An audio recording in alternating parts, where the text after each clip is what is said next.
We are going to talk about a movie. This is gonna be a disaster. It was one of the best movies of the year. It's gonna go so well.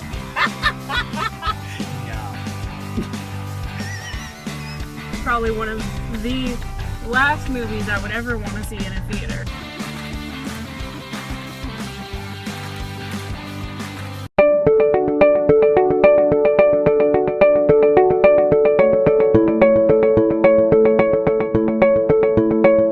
What's about to happen? We're about to watch Marvel Marvel panel's happening. It's about to happen. It's happening. Oh my god, I'm not ready. I'm so not ready for this. I'm emotionally not ready. Neither am I. No. Okay. There's gonna be so much to talk about I after know. this, and we will keep you guys updated. We will try our best. If we survive. I don't Because know if not only that, no, not only that. Straight after this, I'm literally meaning like probably 10 minutes before this thing finishes, we'll somehow get over to the Schmodown line. Yeah, so that's gonna be really interesting. Yeah, so you might be in the back of an Uber with the Uber driver looking at us going, what the hell? He'll be like, oh, this is Comic-Con. Weirdos in the back of my Uber. Alright, guys. So, here goes. Here goes. You guys.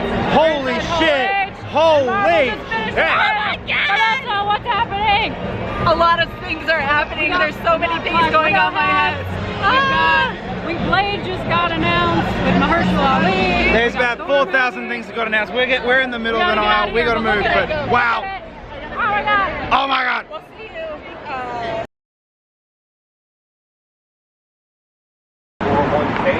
Nope.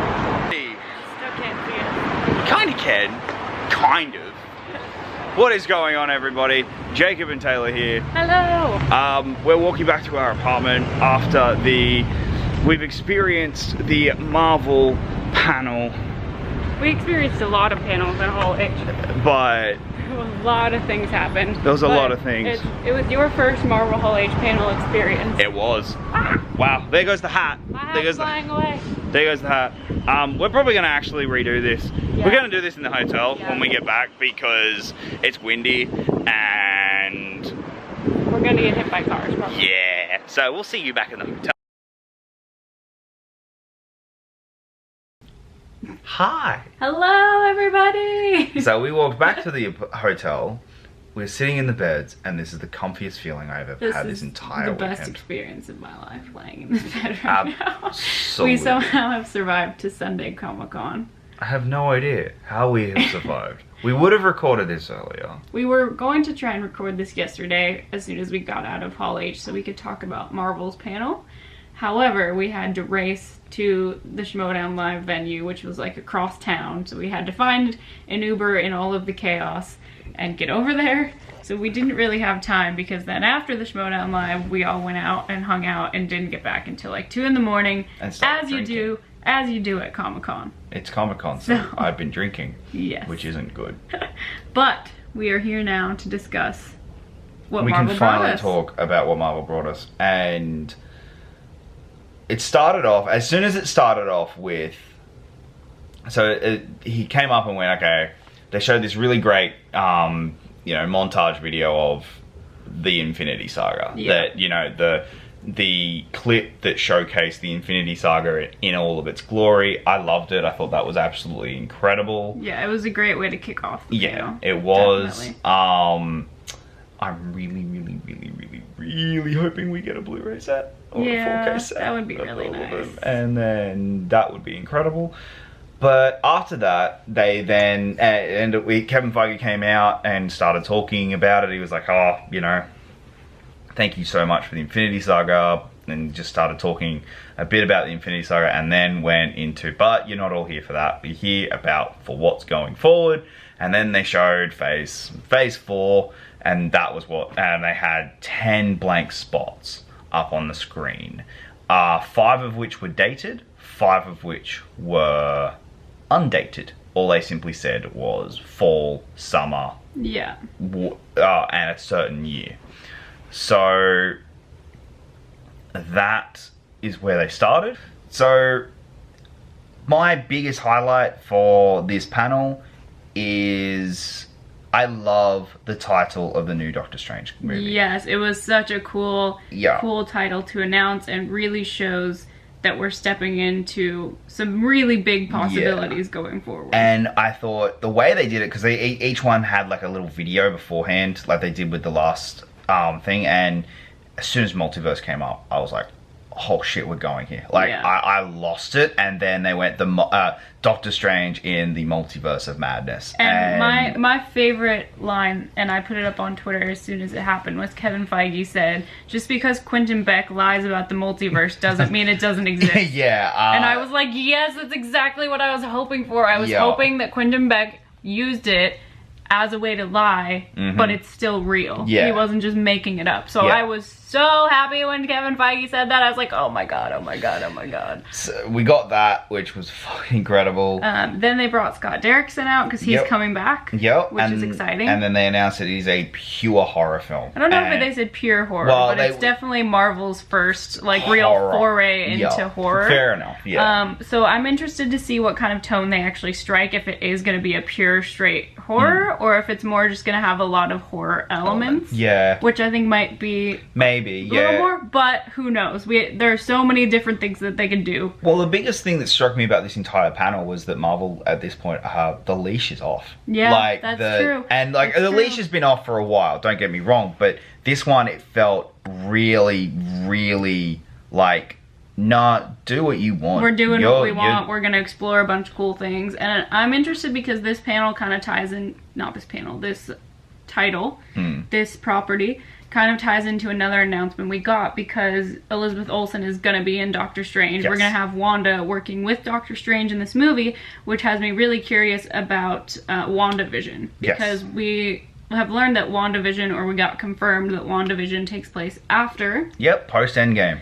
And they didn't confirm it, but I'm almost 100% sure they are going to do House of M. Yeah, so House of M is looking most likely. Which would make sense with where it sounds like they're going to try to go with Doctor Strange sequel. Yeah, because if they're trying to bring horror into it, I feel like that aligns pretty well with exploring House of M. Possibly.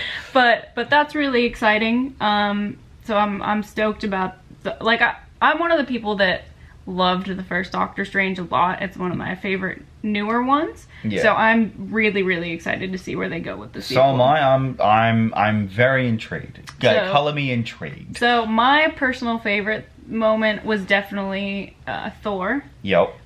Thor is like so revitalized at this point. It went from being the one that they had no idea what to do with being so exciting. My big moment, my big surprise moment that made me so happy was bringing Natalie Portman back. Only one. And she's here. And introduce her to you now. Please, welcome to the stage, Natalie Portman.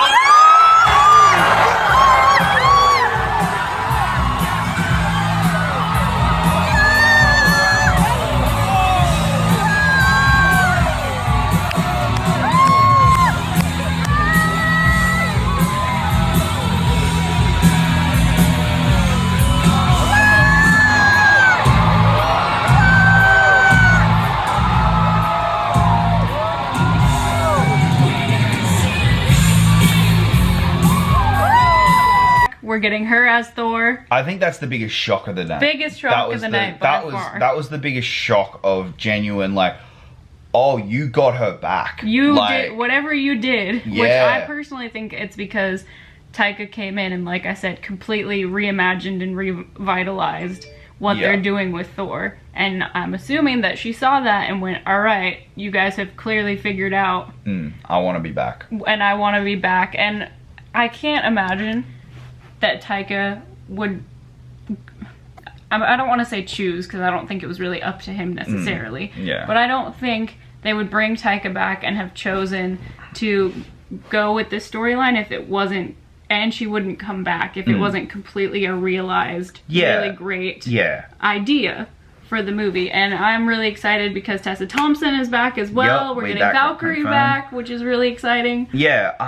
Part of me feels like Chris Hemsworth might not really be in this movie. I'm kind of having that feeling too. I feel like we're gonna get a lot of Tessa Thompson and a lot of Natalie Portman together from the way they were talking about it. I'm really interested because this leads to another question we've been talking about back and forth a lot, not even just this weekend, but in general, is where is Chris Hemsworth Thor going in terms of Guardians? Because the last time we see him, he goes off with the Guardians. Yeah, and there obviously wasn't a Guardians announcement. There wasn't so he confirmed that it's happening. Like we know it's happening. But if Thor is coming out before Guardians, I'm just curious where that leaves that storyline. So am I. I'm very curious about where we're headed down that path. Yeah. So I mean, look, personally, I think we'll find out next year.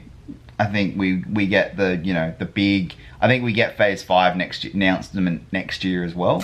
I wouldn't be surprised, especially since Phase 4 only goes out 2 years. Yeah, like it will be done by the Comic-Con in 2021. Right. Like that, so it's done. Like that's what I mean. So, I am very curious about all that and where we're going in the future. And they have dated movies for 2022. Yes. So, I was really, really stoked that we got Shang-Chi and the 10 Rings. Oh, Shang-Chi and the 10 Rings with the real Mandarin confirmed. That's another title where everyone was like, oh, we're going Yeah, there. because, I mean, we all knew Shang-Chi was going to happen. Right. But it was then when they went Shang-Chi and the Legend of the 10 Rings. Yeah. It was like, oh, and everyone went nuts. Well, and the great thing was they went through and showed photos of all of the 10 Rings tattoos and symbols that have been hidden everywhere in all these movies that people haven't really paid attention to, which is crazy. Yeah. Crazy, crazy, crazy. I know everyone's really excited about that. I'm really excited because you're bringing it back all the way to the first Iron Man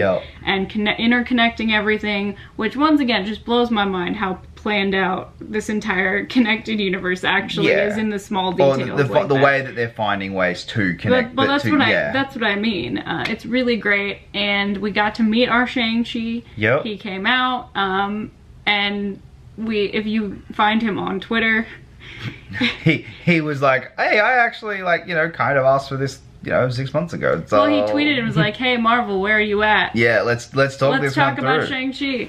And then he tweeted yesterday, I think it was after the panel, and was like, well, shit.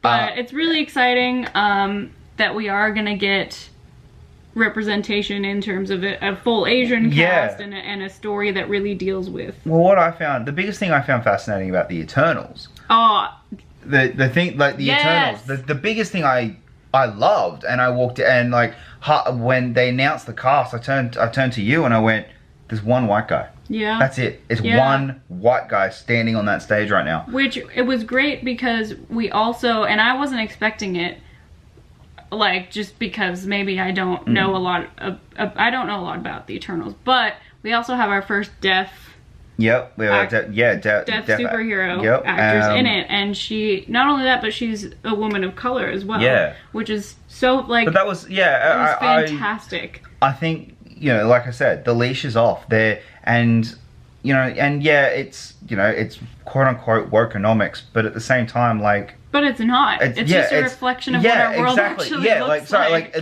They're at least trying. They're at least doing something different. They're going out there and looking at a whole pool of talent. Yeah. And picking the talent. Yeah, and that's what I love, and that's why it's great. I thoroughly loved the announcements they made for these movies and for the directors they got. I think there was 3 female directors, or I think so. Well, there was one for sorry, it's 2 female directors, and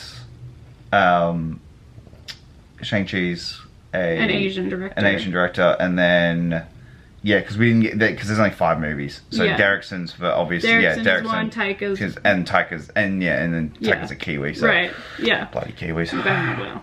But it's just great because during the panel before this one, they always do the Badass Women panel, and they actually really touched on this point that I agree with a lot, where there is a line where it's like, are we discussing this too much to make it too big of an issue? But if we don't talk about it, then nothing gets done about it. And I feel like this is a great example of, this is just us trying to reflect what the world actually looks like more in the talent that we hire. And it's not like the people they hired aren't talented. Those actors are incredibly talented. Without a doubt. Cast is incredible. It's stacked. I almost didn't know how to control myself when Angelina Jolie walked. Just to say, because that's huge. That's huge. Her and Salma Hayek. Yeah, that's huge. Insane. That's huge. And then even the Black Widow cast. Yep. You've got Scarlett Johansson, which I know is a bit of a controversy right now, so we're just gonna go past that. Yep. Florence Pugh, I'm so excited for. Well, and then the footage they showed. Oh, the footage was great, but also you got Rachel Weisz. Yep. In there, it's just so great. It's great because as much as I love all of the phases Marvel has done so far, it's always been so many white dudes just on stage, and then a couple of women and other people sprinkled in. But this year was just so packed with so many people from so many different walks of life getting to be a part of this creative team, which is so exciting. It's fantastic. Absolutely in love with this cast. I know. I know. And then when they got everyone back out on stage at the end, I was just, that's the stage 4 cast, the phase 4 cast. That was incredible. But so we did get to see Black Widow footage. It was almost like a trailer. Like there was a scene, and then there was almost like a trailer. I mean, it was definitely the best example for it is the Captain America First Avenger post credit scene. Where it's not a trailer, but it says next year and like so 2020. It was a scene followed by footage, but followed by like cuts of trailers that were of pieces that you'd see in a trailer. Yeah, so I thought it was good. I enjoyed it. I liked it because it was very much showing there's going to be a lot of action. It's going to be action and stunt heavy, which is I think is great for a movie like this because obviously they're spies and assassins, and that's you said it looked like kind of a Bourne movie. Yeah, it kind of the action does look very Bourne-esque, but not in the shaky cam way. Right. It's very much the. You can feel the hits. You can feel there's hits in here. Felt it. Oh, there were some action beats where you really felt a lot of the hits and you felt it all, but it was done in a way that wasn't trying to hide the inability of the actors. It was pretty much all a straight shot. Yeah. Mostly where it was straight on. You saw exactly what was happening, which was great. So I'm excited for that movie. Hall H lost their frickin' mind as usual when Tom Hiddleston showed up for the Loki series. Which was really cool. And confirmed as being the Loki multiverse. That escapes. From Endgame. I thought that was really good. Like, I mean, we all kind of suspected. Knew it because that's what makes sense to do. Exactly. Which was a smart way, not only for them to be able to go back to New York and change some things, but also to set up for that series to have Loki at a point where, and they emphasize this, the last thing that's happened to this Loki is he was Hulk smashed. Yeah. So he doesn't have the character development we've seen him go through since then, which is so interesting that we're going to get to explore that. Well, it's fascinating for one, like I can almost guarantee that's why Hiddleston came back. I think so. Because you're not playing Loki who has gone through all this. You're playing a version of Loki before the change, so that's challenging for an actor. And two, it's also for us where we're going to see this Loki go through some more changes again. It's essentially a comic book. We get to see a different version take on what could have happened if the timeline split off and something else happened, which is really cool. And I honestly think he just gets a kick out of playing this character. It has to be so much fun to do. And so he showed up, there was that. And then speaking of, a what if the timeline split, we get the animated show that got confirmed again, but the show What If. Yeah. Jeffrey Wright will be playing a Watcher, voicing the Watcher. And they are going to get back a lot of actors from the MCU to reprise their roles in voiceover about where these characters, like if there was a divergent on a line, where did the characters go? Right. And I think I was kind of hoping that might have some footage. Yeah. Like that was the one where I thought like because it is the animated series, because it is like this one that is just kind of for a bit more fun. They might have just teased a little bit of what they were doing, like so we could actually kind of see where they were going to go and what they were going to do with it.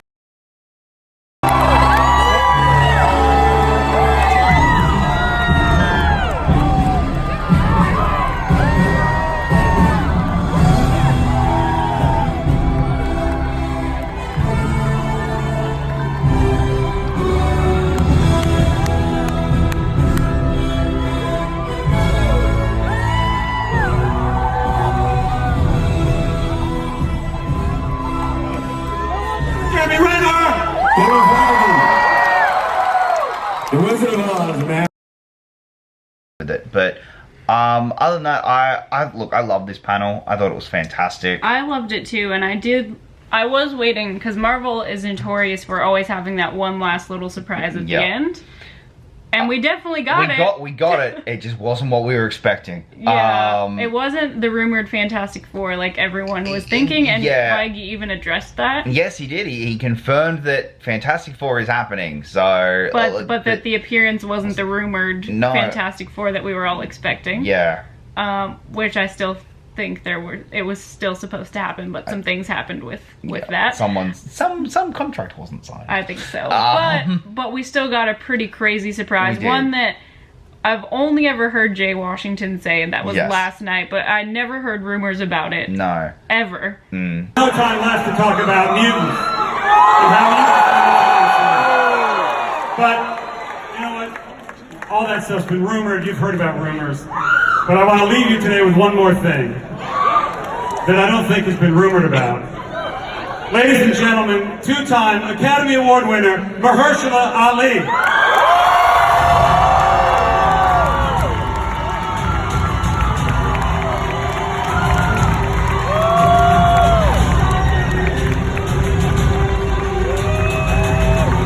Mahershala, it looks like you brought your own hat, Mahershala. You did? What is that?